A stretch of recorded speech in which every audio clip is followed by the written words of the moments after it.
Our other kids pretty regularly have late starts to their school days, but Maggie doesn't. So I was actually pretty surprised because I hadn't noticed it on the calendar when I got a call the night before. It was just like the pre-programmed call from the school reminding parents that her school had a late start. And I was very thankful for that call. Otherwise, I completely would not have remembered. I knew that Maggie and I had a couple of hours in the morning to spend together, just the two of us. Schedule changes with us can always be a little bit tricky. They used to be a lot trickier, but she has gotten a lot better at rolling with the punches and handling schedule changes. I wasn't sure if everyone has a day off. She's totally fine now. It used to be that if she had a day off and it wasn't a Saturday or a Sunday, and she knows which days are Saturdays and Sundays, she has an amazing internal calendar. If it wasn't a Saturday or Sunday, we were headed for a meltdown and it was going to be bad. This year that has changed, and as long as everyone is staying home, not everyone, but as long as the other kids are staying home, she's fine and we're gonna have a good day. But this was not going to be that. This was going to be a little bit different because Patrick, Sadie, and James were going to be leaving for school. And then Paul was going to be taking Tessie to school because he didn't have an early morning court appointment, so I'd asked him to take her. Otherwise, if I'd had to take Tessie to school and had to bring Maggie with me, that would have gotten tricky, bringing both of them into Tessie's school and holding on to both of them in the parking lot, in the icy, snowy parking lot there. I know we could have done it, but it would have been difficult. Maggie and I just stayed home. What I did not expect was that Maggie was hugely suspicious of what was going to happen to her and why we were staying home. So I explained, late start, school hasn't started yet, we're going to school, let's go get some donuts. And she looks at me and her expression is just extreme suspicion. She goes, bus is coming? I try to explain that the bus isn't coming, that we're taking my car, that we'll go get donuts, it'll be fun. And she's like, she starts repeating more urgently, bus is coming, bus is coming. So I just say bus is coming, not because the bus is coming, but because the script is bus is coming.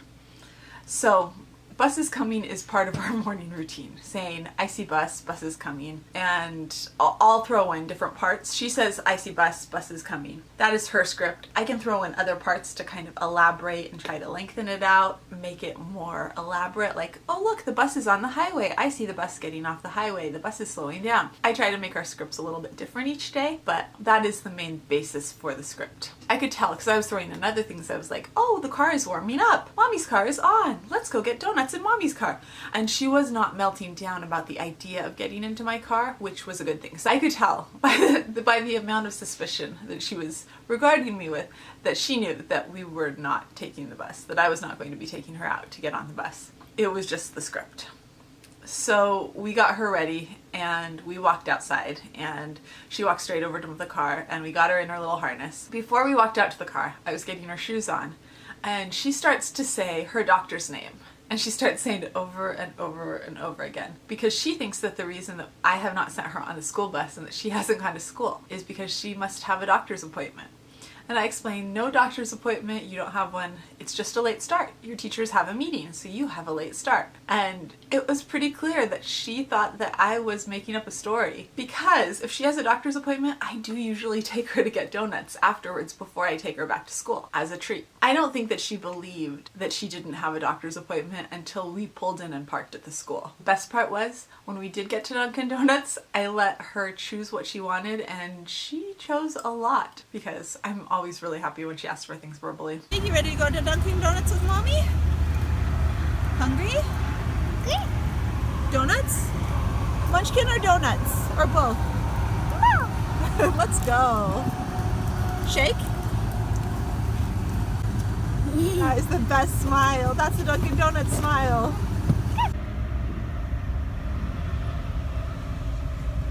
Maggie had a late start today, so I am taking her into school instead of sending her on the bus. And that is what we're doing right now. We're gonna swing by Dunkin Donuts to get her a little treat, which she's pretty excited about. She says she wants munchkins, a donut, and a shake. By shake, she means a coffee drink, which you may be surprised to learn I'm actually okay with, because when you're hyperactive, caffeine actually makes you really calm. So my little gift to Maggie's teachers today would be a coffee drink for Maggie. Bubble guppy shake? Bubble guppy shake? Yep. That is what she calls coffee drinks. Maggie Maggie's been trying to take sips of people's coffee since she was like 2 years old. She has been a coffee drinker. The only coffee that I like is basically in frappuccino or shake form. Paul doesn't drink coffee. Maggie back there is a little bit more hardcore when it comes to drinks like that. When she can occasionally steal one from a grown-up. But the roads are pretty bad this morning.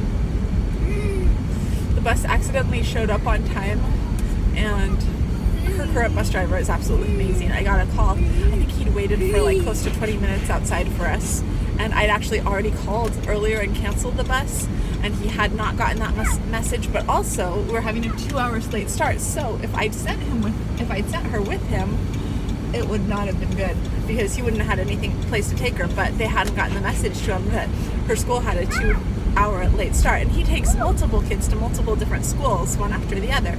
And so apparently they hadn't gotten that message to him. So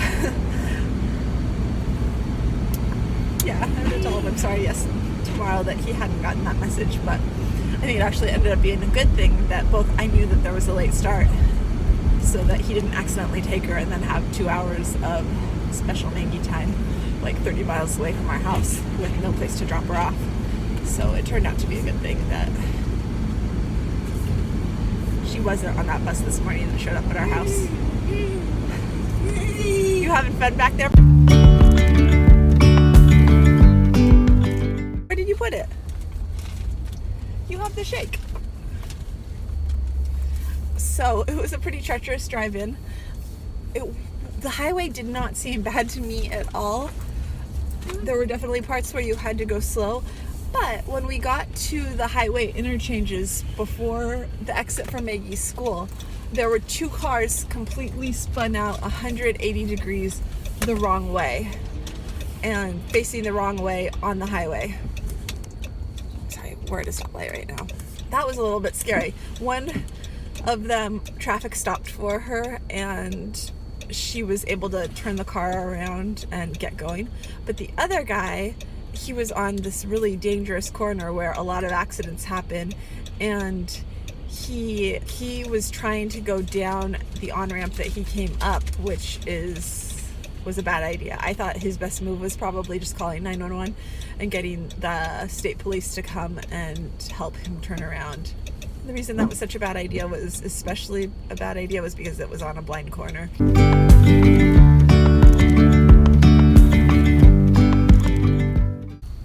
Is it good? Slide? Yep, slide. Some slide. Cupcake? Slide. Giant shake? Slide. Slide.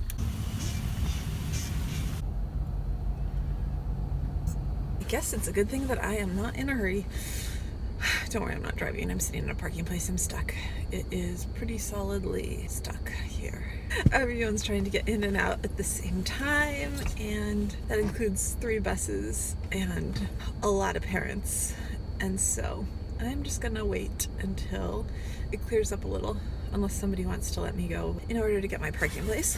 Right now everyone's just bumper to bumper and there's no way I'm getting over, so I will just hang out until it clears up a little bit, which should be soon because school is starting in 1 minute. Megs is dropped off safe and sound. I got to talk with her teacher for a little bit about what's going on. She escaped from the school yesterday and got outside. Maggie. So that's what's going on. Yesterday there was sun and there was rain.